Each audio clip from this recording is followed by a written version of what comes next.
Welcome to the Zen Supermom podcast. The episode today is going to be about surviving family reunions because now we are coming closer to Christmas time and you might be going home to see your parents, your siblings, extended family. Does it always go the way you want, these family reunions? Or do you get caught up in some drama and feeling not really happy after seeing your family? Well, then, let's talk about it. Let's make sure that this Christmas is going to be different. Hi, my name is Elena. I'm your mommy tantrum specialist, and I'm the founder of the Zen Supermom system. And this is the first podcast to help you increase your stress resistance so that you can become a Zen Supermom and simply do it all while staying calm and happy. Welcome to the Zen Supermom podcast. Hi Supermom, Elena here, your mommy tantrum specialist and the founder of the Zen Supermom system, where we help loving but yelling moms set healthy boundaries with calm. And today we will talk about, how not just to stop yelling at your kids, but how to get in control and better emotional state when talking to your own parents or siblings who might be stealing your calm. And there are different scenarios, different situations. Most of the women I work with are expatriates, like women who live too far away from their families. They don't see them too often. But Christmas is usually one of the times when they go home. And it's getting interesting. And I know from my own experience, even after doing all of my healing and mental fitness practice, the fact that I'm so far away from my family of origin, it makes it sometimes easier to forget that there is still some work that I need to be doing also in relationship with my brother, with my dad, or my aunties. Some of them are they are my best teachers because I still notice some feelings coming up when there's family drama and old stories being brought up. So let's take it for what it is. Opportunities to keep healing and keep cleaning up maybe some generational family patterns that are still stirring up stuff for you. Why would you want to do that? Well, not only because you will stop feeling stressed about going home, but also because it's going to be the best example for your kids. And this is why I wanted to talk to you about it, because these relationships will be the best clue for you, really, where you need to keep healing. Because I get a lot of women inside the Zen Supermom program who come and tell me, I keep yelling at my kids, but I don't know why. My childhood was happy. Yes, my parents were yelling at me, or sometimes even no, my parents were super calm, super happy. I have no idea where my anger is coming from.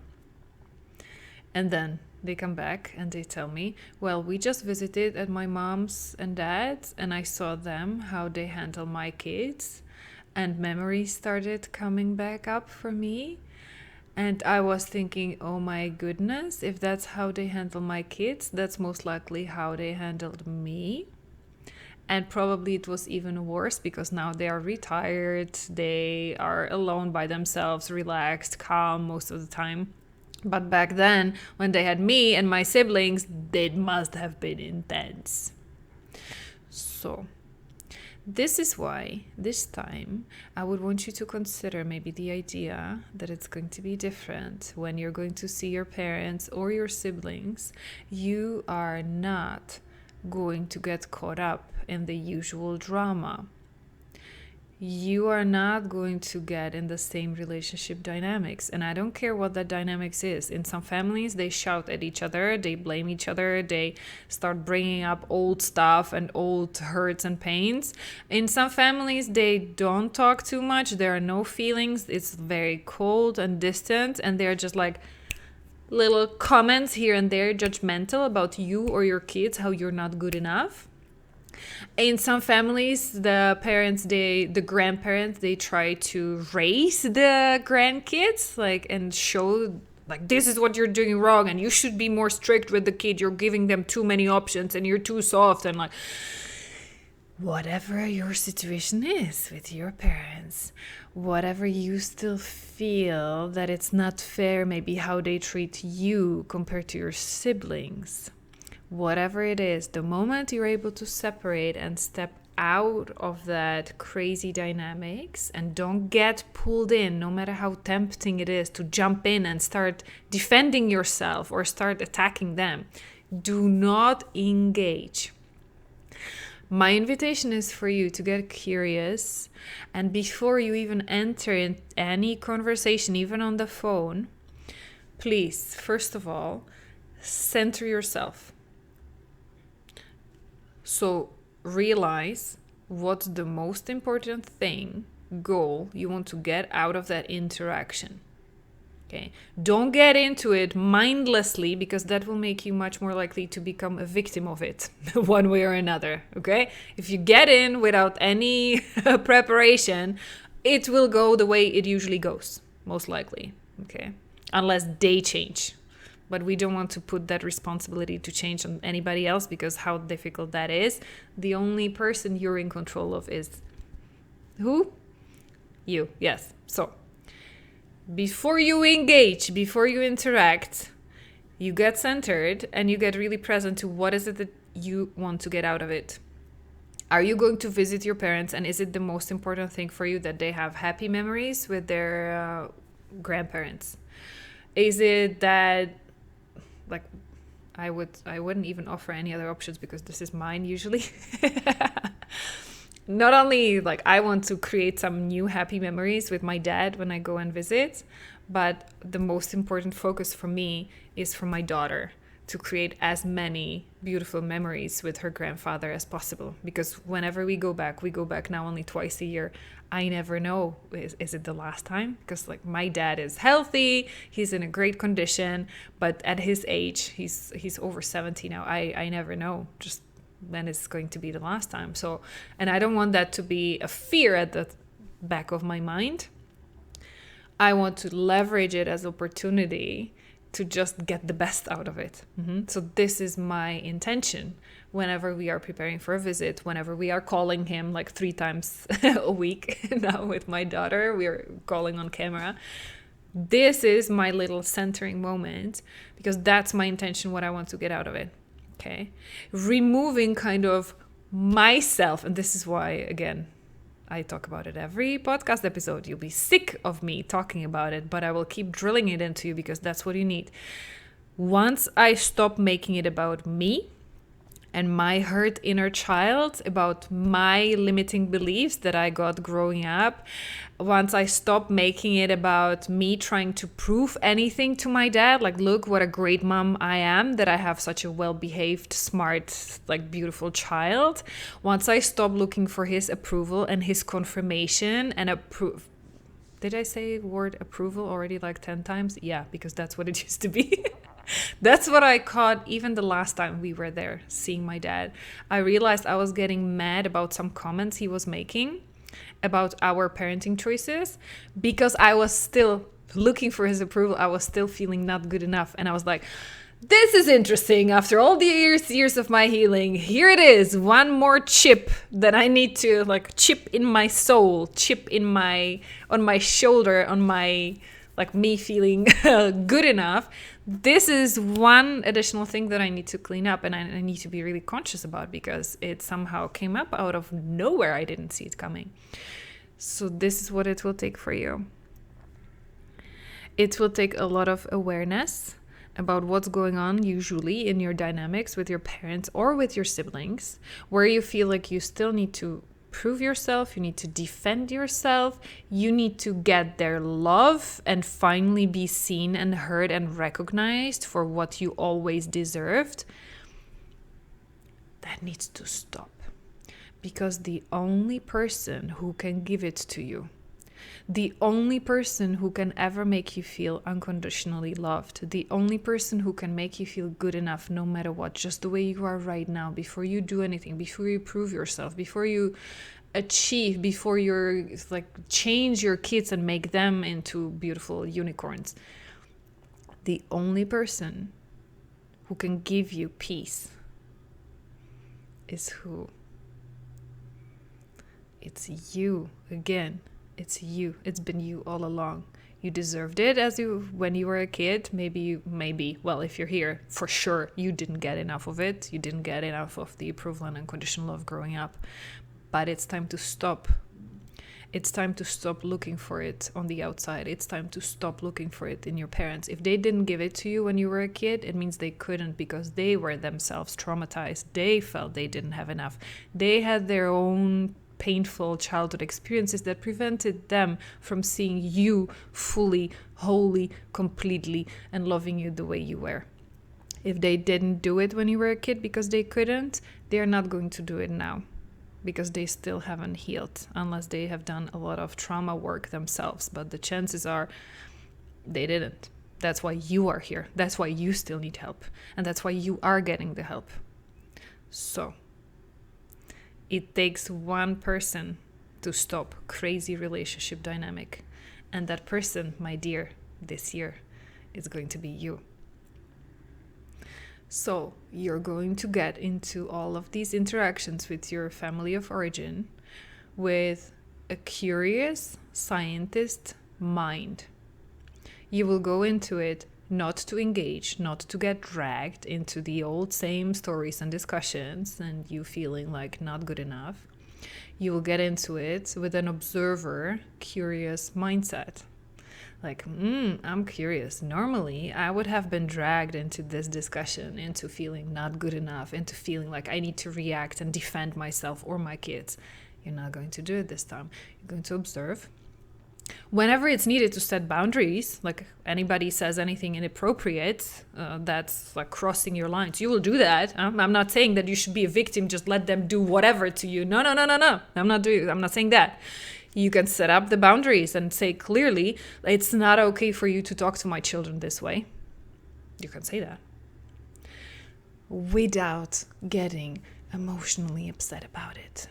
Because this time you will understand. Whenever there's anybody, it feels like they are attacking you or your kids. They are telling you or your kids they are not good enough. It's not about you or your kids. Who is it about? Why do they say that? It's about them. Okay? So you're not going to go and get into a fight and tell them, no, you're telling that because it's your fault and you have a trauma and you were not a good dad or mom and don't you dare putting it... Stop. No. You cannot become your parents' therapist. Like, they would need to go and get the help, but you cannot force them. And by you pointing it at them, it's going to make it even worse. That's going to what do they say? Like, put the oil in the fire. It's going to make it even worse. So don't point any fingers. You're the one who needs help as well. It's okay. All I'm saying is do not engage. Have compassion. You can set boundaries and tell people, not okay to talk to me or my kids this way or do that with me. And you can say that in calm, without getting upset, without blaming anybody, without feeling like you need to defend yourself. Staying in compassion for them and for you. Ooh, this is ninja level. I know. Can you imagine? That's going to be a tough game, huh? But how about you give it a try?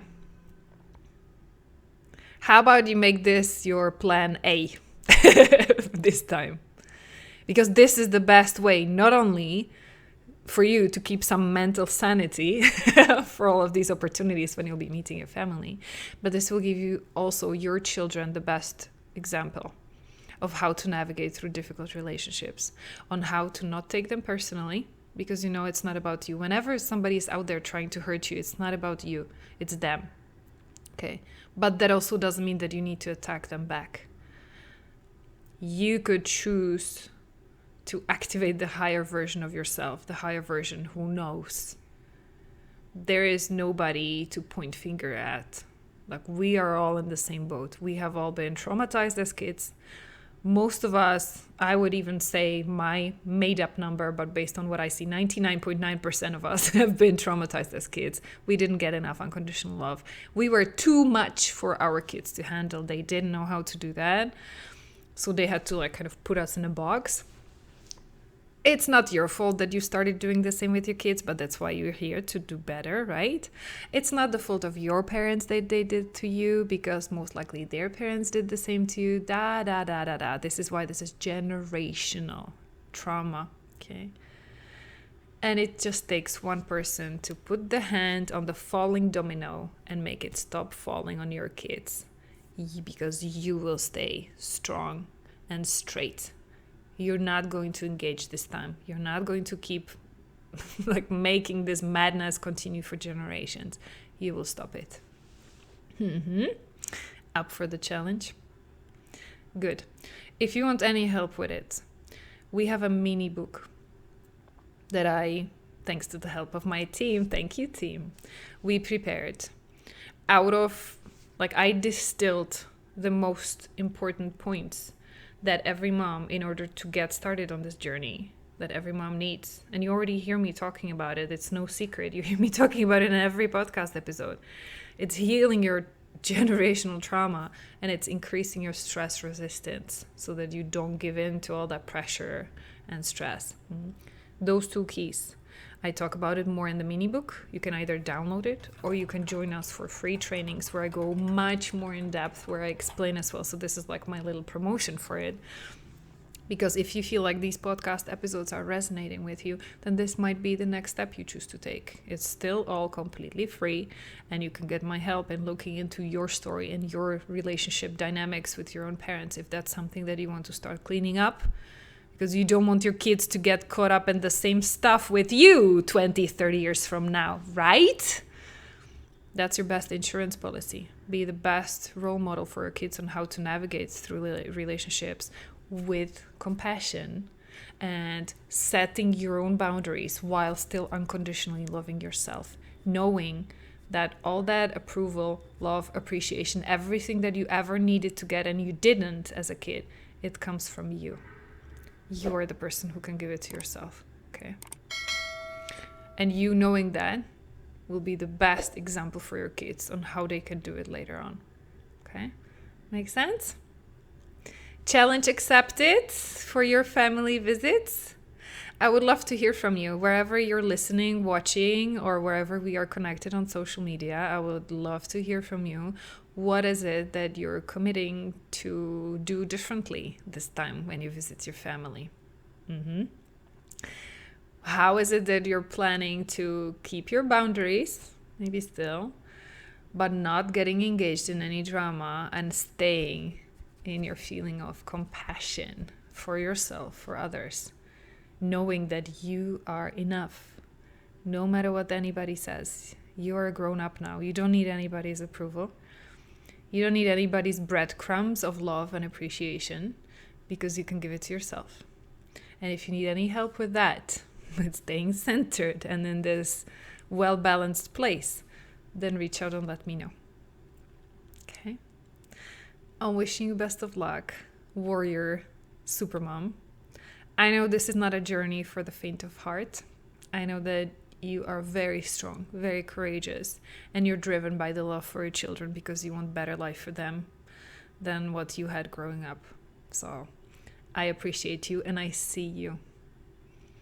And I'm sending you all the compassion and love that I can. You will need it. Take care.